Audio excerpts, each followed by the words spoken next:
Welcome back, everybody. Today's project, among other things, is the furnace for a motorhome.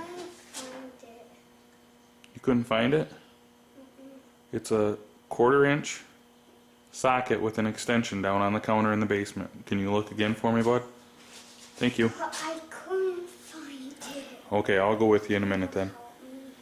Anyway, we were hunting, the two of us were hunting last year, rifle hunting, and we were staying in the motorhome, and it was very cold out. We had snow on the ground, and the heater kept shutting off and blowing cold air.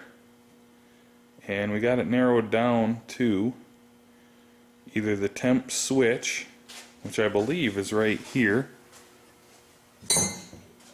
There it is, and it's wired on here. I believe that is the temp switch. But we thought maybe it was kicking off, and there was not really a problem with the temp switch. Maybe there was another problem, like some kind of an airflow problem or something. So we're taking it apart, looking. We had some mice problems. We're just stripping the thing down and looking for any problems, and we're also going to replace probably the blower motor, because it has a bearing issue, really squeaky bearing when it's cold.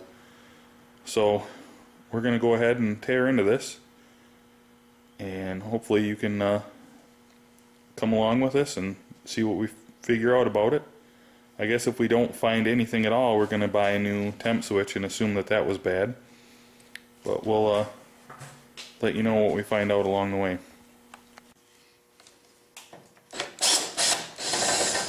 Got a couple screws to get out here and try to get this whole blower assembly off. And now I got one screw that's really hard to get to. We'll try that next. Okay, this one's really tricky. The last screw. Show you what I got. If you look down there, there's a screw way down there, and there's stuff in front of it. Little narrow place to work. So what I have is a Phillips bit, 1/4 inch socket on that with an extension to a bit that fits in my drill, and that's how we got it out. I want to make a video on TV. The more I work on RV motorhomes, the more I wonder why they do anything. I can't get this out now. I got the tricky screw out, but the gas line runs all the way around, and then this is the combustion air, where it sucks air in to go into the combustion chamber, I guess you call it, whatever you want to call it. And it has a lip, and there's not enough room with the gas line in the way to get it by the lip to get it out of there. I don't know if you can see the lip in there or not. So I think I'm going to have to take these 4 screws off, and then hopefully I can get enough, move it over enough, because the burner goes way in. Hopefully it'll let me move it over like a 1/2 inch, and I'll be able to get this out, but that's just dumb. Okay, just about got it all apart, but this is what it's come down to. There's a Phillips screw there with the housing right there. So what I need to do is use a 1/4 inch wrench on the Phillips head. Now if you were just doing like my main repair, which is the switch, that could have easily been done with the unit in place even. It's just the 2 screws right on the front. You just take the front cover off. But I was digging deeper. I wanted to check to see how clean things were and all that. So that's why I'm digging so deep into this. And I need to replace this. I'm just getting sick of listening to that bearing. And it does sound like there's some loose stuff in here. Maybe that could be part of my problem, but I probably will go ahead and buy a new temp switch. Anyway. Okay, I got the blower motor off. One side runs the fan that blows the hot air out into the RV, and this side sucks in air to blow through the burner. And it does, there is some debris in there inside of this little chamber right here on the inlet, And I wonder if that was restricting the flow and causing it to overheat. It's a good possibility. So I'm going to get that apart and clean that out, but I think I still will buy a temp switch just to be safe. I need to get an Allen wrench. Right down in, yep, right there, to get this wheel off. Then I can unbolt it and slide the other side out. Okay, we got it apart. Didn't find anything too disturbing. There is a little old mud kind of bee's nest in there. Nothing too bad. I mean, that'll come right out. It wasn't restricting the airflow that much. So I really doubt that was the problem. So we're going to go ahead and replace this temperature switch right here.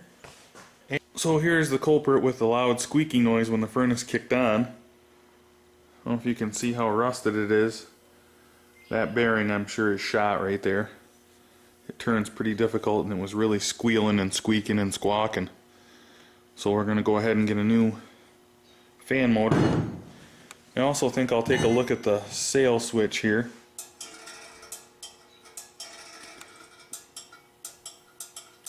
I'll see how much this is. This probably won't be too expensive. If I can get one of those, if that's cheap, I might go ahead and replace that too. Just because it is old. It's an old motorhome. And this is another thing that could stop it from running. There's a couple things. When you turn the heater on, the fan starts going, and the sail switch, when the air hits this, it'll make it go over and click, close the circuit, and it is spring loaded the way it's in here, so it'll shut back off. Whenever the airflow stops, it'll come right back off. But anyway, so the airflow starts, it knows the fan's running. I thought there was something else it checked, but I can't remember. It's going to kick on the gas after a little bit, and it will, then the igniter will ignite. It's going to try a few tries on the igniter over here, and I have replaced the igniter because it was rusted out and pretty bad on the end. And then if that ignites, there's a I think this one is the flame sensor. Once it does that, if the sail switch is on, and it also goes through this temp switch, which will normally be, this is a high temperature only, so it's going to go through the sail switch, the power will, if the fan's on. It's going to turn the gas on. The igniter is going to try igniting it in the burner. It's going to, if it ignites, then it's going to get feedback from this flame indicator, and it'll keep the gas on, and it'll also, the electricity will also go through this switch, which will normally be closed, and then it'll open it if the sail switch stops. So if it doesn't think the fan's on, it'll shut it off. That's a reason it could shut off.